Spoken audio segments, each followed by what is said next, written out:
আসসালামু আলাইকুম, কেমন আছেন সবাই? আজকে আপনাদের সাথে নতুন একটি রেসিপি শেয়ার করব। সেটা হলো ফুলকপির মজাদার সুস্বাদু চপ। তাহলে কথা না বাড়িয়ে চলুন দেখে নেওয়া যাক এর পুরো প্রস্তুত প্রণালী। প্রথমে একটা ফ্রাই প্যানে মাঝারি সাইজের একটা ফুলকপি কেটে ধুয়ে পরিষ্কার করে নিয়ে নিয়েছি। এটা একটু ছোট টুকরো করে কেটেছি, যার যেমন ভালো লাগে সেভাবে কেটে নিতে পারেন। দিয়ে দেব পর্যাপ্ত পানি।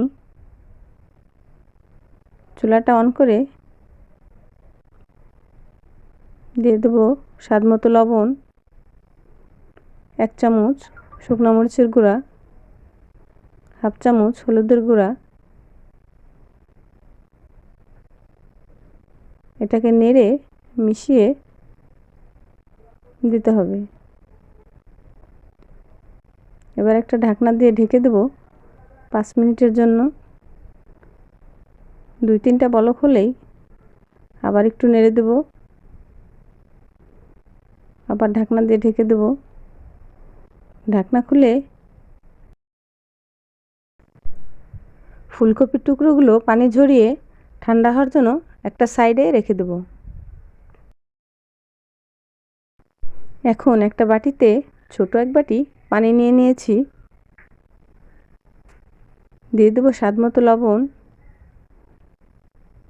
1 চা চামচ কাঁচামরিচের পেস্ট, 1 চা চামচ রসুন পেস্ট, হাফ চামচ হলুদের গুঁড়া, সামান্য একটু বেকিং সোডা, সামান্য একটু গোলমরিচের গুঁড়া। এটা অপশনাল। সব কিছু একসাথে মিলিয়ে নেব। দিয়ে দেব 2 কাপের একটু বেশি বেসন, 2 টেবিল চামচ আতপ চাউলের গুঁড়া, 1 চামচ ময়দা। সব কিছু এবার একসাথে মিশিয়ে একটা ব্যাটার তৈরি করে নেব। ব্যাটারটা একটু গোলানো হয়ে গেলে দিয়ে দেব 2-3 ফোঁটা রান্নার তেল। ব্যাটারের ভিতরে তেলটা দিলে ব্যাটারটা একটু স্মুথ হয়। চুলাটা অন করে একটা ফ্রাই প্যানে পর্যাপ্ত রান্নার তেল দিয়ে দেব। এবার ব্যাটারের ভিতরে ফুলকপির টুকরোগুলো এভাবে ডুবিয়ে তেলের ভিতরে একটা একটা করে ছেড়ে দেব। বাজারে নতুন নতুন ফুলকপি পাওয়া যাচ্ছে, এগুলো কিন্তু এখন খেতে ভীষণ ভালো লাগে।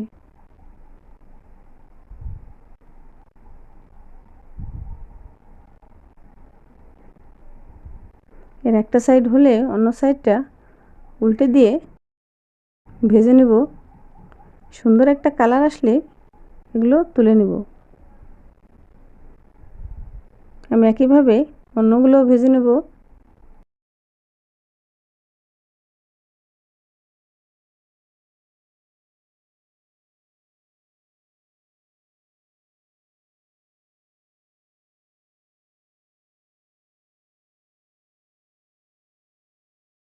এ পর্যায়ে চুলার আঁচটা মিডিয়াম টু লোয়ের মাঝামাঝিতে রাখতে হবে।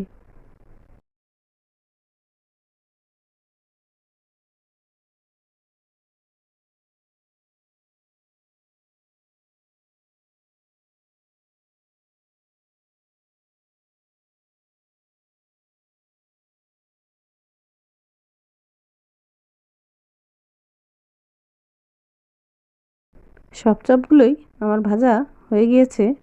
এবার তুলে নিব। তৈরি হয়ে গেল আমার মজাদার ফুলকপির চপ। আমার মতো করে এভাবে বাসায় একবার ট্রাই করতে পারেন। যদি আমার রেসিপিটি ভালো লেগে থাকে তাহলে প্লিজ প্লিজ আমার চ্যানেলটি সাবস্ক্রাইব করে একটা লাইক করে দিবেন। আবার দেখা হবে নতুন কোনো ভিডিও নিয়ে। সে পর্যন্ত সবাই ভালো থাকবেন, সুস্থ থাকবেন। আল্লাহ হাফেজ।